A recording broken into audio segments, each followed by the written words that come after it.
പ്രിയമുള്ള കുട്ടികളെ, പരീക്ഷാകാലം അടുത്തു വരികയാണല്ലോ.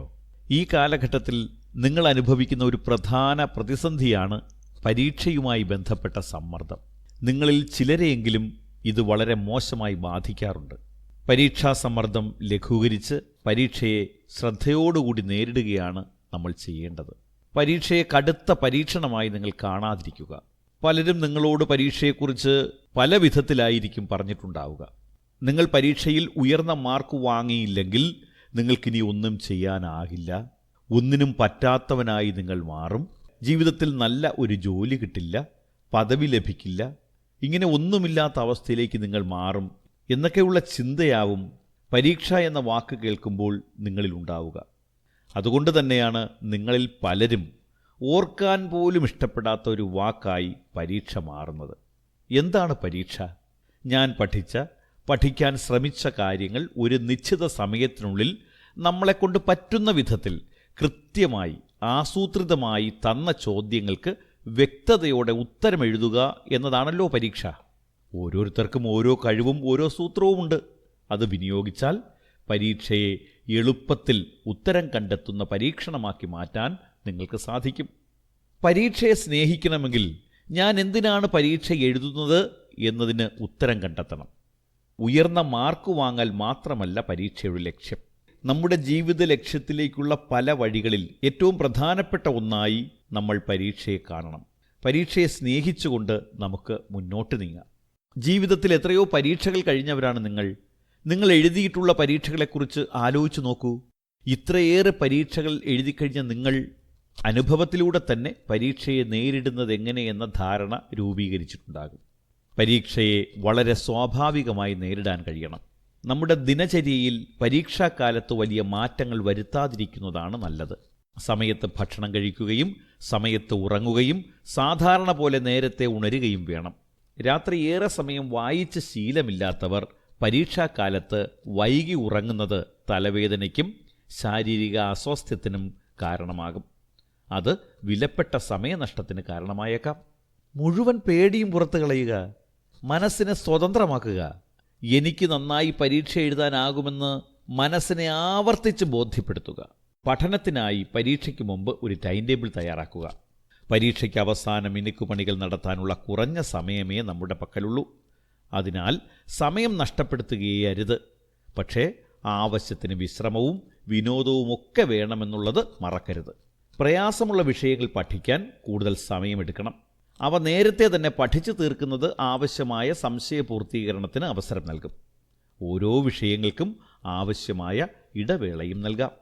ഏത് സമയത്താണ് പഠനത്തിന് അനുയോജ്യമെന്നത് വ്യക്തി കേന്ദ്രീകൃതമാണ്. നേരത്തെ ഉറങ്ങുകയും കഴിയുന്നത്ര നേരത്തെ എഴുന്നേറ്റ് പഠിക്കുകയും ചെയ്യുന്നതാണ് നല്ലത്. ഇത് ശീലമില്ലെങ്കിൽ പരീക്ഷാക്കാലത്ത് മാത്രം അത് പരീക്ഷിക്കാൻ നിൽക്കരുതേ. കൂടുതൽ ആശ്വാസം തോന്നുന്ന സമയവും സ്ഥലവും പഠിക്കാൻ തിരഞ്ഞെടുക്കുക. ശബ്ദം കൊണ്ട് ശല്യം ചെയ്യാത്ത, കൂടുതൽ ശ്രദ്ധ കേന്ദ്രീകരിക്കാൻ സഹായിക്കുന്ന സ്ഥലം, വെളിച്ചവും വായുവും ആവശ്യത്തിന് ലഭ്യമാകുന്ന സ്ഥലമായിരിക്കണം നിങ്ങൾ പഠനത്തിനായി തിരഞ്ഞെടുക്കേണ്ടത്. വാതിലും ജനലുകളും അടച്ചിട്ട മുറിയിലിരുന്ന് വായിക്കുന്നത് പൂർണ്ണമായി ഒഴിവാക്കുക. അവിടെ ഓക്സിജന്റെ കുറവ് അനുഭവപ്പെടും. പെട്ടെന്ന് നിങ്ങൾ ക്ഷീണിതരാകും. കിടക്കയിലോ കസേരയിലോ കിടന്നുകൊണ്ട് വായിക്കരുതേ കുട്ടികളെ. സുഷുമ്നാ നാഡി നേരെ നിൽക്കുന്ന രൂപത്തിൽ നിവർന്നിരുന്നു വേണം വായിക്കാൻ.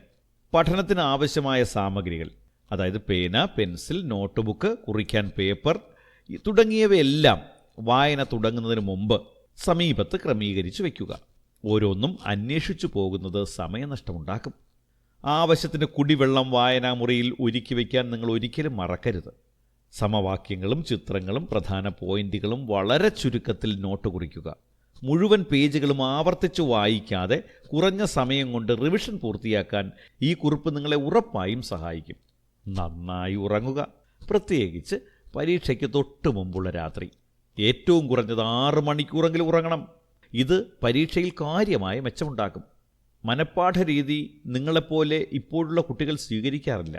പരീക്ഷാ ചോദ്യത്തിൻ്റെ മാതൃകകൾ മനസ്സിലാക്കി തയ്യാറെടുപ്പ് നടത്താൻ അതുകൊണ്ട് പ്രത്യേകം ശ്രദ്ധിക്കണം. സാധാരണ പോലെ ഭക്ഷണം കഴിക്കുക. കൂട്ടത്തിൽ ഫാറ്റി ആസിഡ് ഉള്ളവ, ഉരുളക്കിഴങ്ങ്, മരച്ചീനി, എണ്ണയിൽ പൊരിച്ചവ ഇവയൊക്കെ ഒഴിവാക്കുന്നത് നല്ലതാണ് കേട്ടോ. പാൽ, തൈര്, തേൻ എന്നിവ കഴിക്കാം കേട്ടോ. രാത്രികാലങ്ങളിൽ അമിതമായി ഭക്ഷണം കഴിക്കാതിരിക്കുക. ഇനി പരീക്ഷാ ഹാളിലെത്തിയാൽ ശ്രദ്ധിക്കുക, ഉത്തരമെഴുതേണ്ട ചോദ്യങ്ങളുടെ എണ്ണം കൃത്യമായും നോക്കി മനസ്സിലാക്കുക. ചോദ്യത്തിൽ നിന്ന് ഏത് തരത്തിലുള്ള ഉത്തരമാണ് പ്രതീക്ഷിക്കുന്നത് എന്ന് മനസ്സിലാക്കി വേണം നിങ്ങൾ ഉത്തരമെഴുതാൻ. ഓരോ ചോദ്യത്തിനുമുള്ള സമയം, മാർക്ക് എന്നിവ ഉത്തരമെഴുതുമ്പോൾ നിങ്ങൾ പ്രത്യേകം ശ്രദ്ധിക്കണം. പിന്നെ നിങ്ങൾ പരീക്ഷ വളരെ വൃത്തിയായി എഴുതുക. നല്ല കൈയക്ഷരത്തിൽ, ക്രമത്തിൽ ആയിരിക്കണം ഉത്തരം എഴുതേണ്ടത്. പരീക്ഷയൊക്കെ കഴിഞ്ഞ് വീട്ടിലെത്തിയാൽ ഒരുപക്ഷെ മറ്റൊരു പരീക്ഷ നിങ്ങളെ കാത്തിരിക്കുന്നുണ്ടാവും. ചോദ്യപേപ്പർ എടുത്ത് ശരിയോ തെറ്റോ എന്ന് വിലയിരുത്തുന്ന ഒരു സ്വഭാവം നിങ്ങളുടെ രക്ഷിതാക്കൾക്കും ഉണ്ടാകും.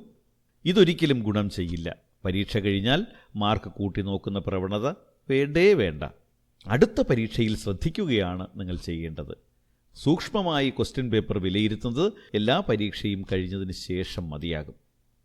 പ്രിയമുള്ള കുട്ടികളെ, സാധാരണ പോലെ ഉറക്കത്തിനും വിനോദത്തിനും വ്യായാമത്തിനും എല്ലാം നിങ്ങളുടെ പരീക്ഷാകാലം ഉപയോഗിക്കണം. നല്ല ആത്മവിശ്വാസത്തോടെ, എനിക്ക് എഴുതാൻ കഴിയുമെന്ന ധൈര്യത്തോടെ, എനിക്ക് നല്ല മാർക്ക് കിട്ടും എന്ന ഉത്തമ വിശ്വാസത്തോടെ എല്ലാവരും പരീക്ഷയ്ക്ക് പോകൂ.